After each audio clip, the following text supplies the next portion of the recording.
Assalamualaikum warahmatullahi wabarakatuh. Perkenalkan nama saya Muhammadul Hakim.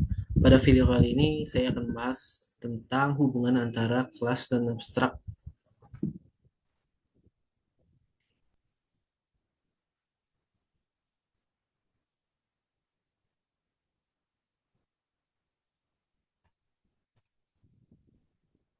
Kelas adalah salah satu konsep inti dalam pemrograman berorientasi objek. Kelas dapat didefinisikan sebagai eh, cetak biru, rancangan atau template yang digunakan untuk membuat objek kelas fungsi untuk mendefinisikan struktur data dan perilaku yang dimiliki oleh objek yang dibuat berdasarkan kelas tersebut. Dengan kata lain, kelas menentukan atribut, data, dan metode fungsi yang dimiliki oleh objek. Kemudian ada peranan kelas dalam OOP, itu satu abstrak menyederhanakan sistem kompleks dengan menyembunyikan detail implementasi. Kemudian yang kedua, enkapsulasi, mengorganisir atribut dan metode menjadi satu unit. Kemudian yang ketiga ada reusability, memungkinkan pengguna kembali ke kode melalui pewarisan.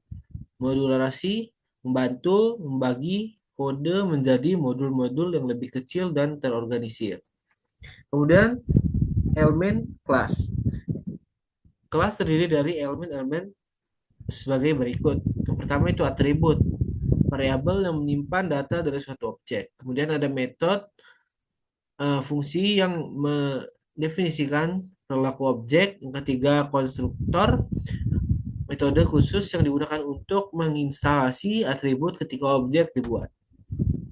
Jenis-jenis aksibilitas dalam kelas.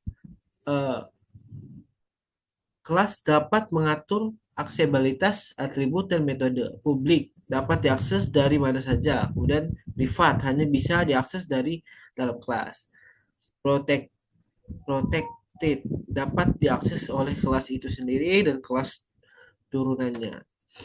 Warisan pada kelas. Warisan memungkinkan satu kelas subkelas untuk mewarisi atribut dan metode dari kelas lain. Contohnya pewarisan yang saya gunakan codingan ini itu kelas kendaraan.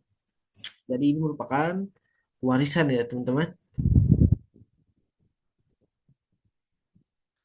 Kemudian abstrak.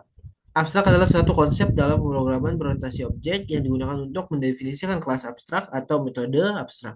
Abstrak berfungsi sebagai cetak biru atau kerangka kerja yang tidak lengkap dan dimaksudkan untuk diimplementasikan lebih lanjut oleh turunan dalam konteks ini.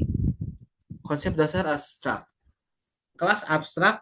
Kelas abstrak adalah kelas yang tidak dapat diinstansi secara langsung. Tujuannya adalah menyediakan antarmuka atau kerangka dasar bagi kelas turunan.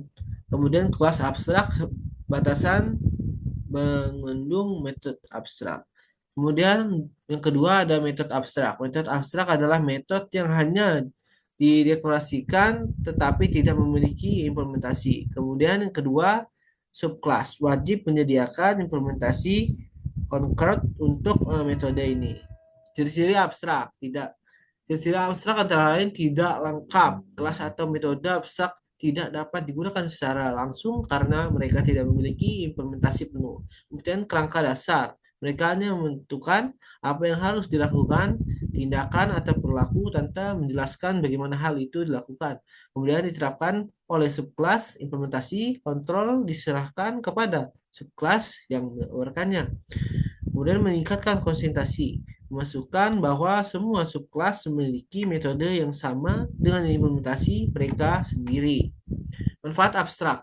Manfaat abstrak adalah mendorong konsistensi. Abstrak memastikan bahwa semua subkelas memiliki metode tertentu dengan nama dan tanda tangan yang sama. Menyediakan struktur dasar. Kelas abstrak memberikan kerangka kerja yang dapat diperluas oleh subkelas. Memisahkan abstrak dalam implementasi. Dengan abstrak, kita dapat memisahkan apa yang harus dilakukan, metode abstrak dari bagaimana melakukannya, implementasi oleh subkelas. Manfaatkan platform abstrak memungkinkan kita memanfaatkan plat, platmorfisme. Ya, itu saja mungkin presentasi dari saya. Apabila masih ada kesalahan atau kekurangan, saya mohon maaf. Saya akhiri. Wassalamualaikum warahmatullahi wabarakatuh.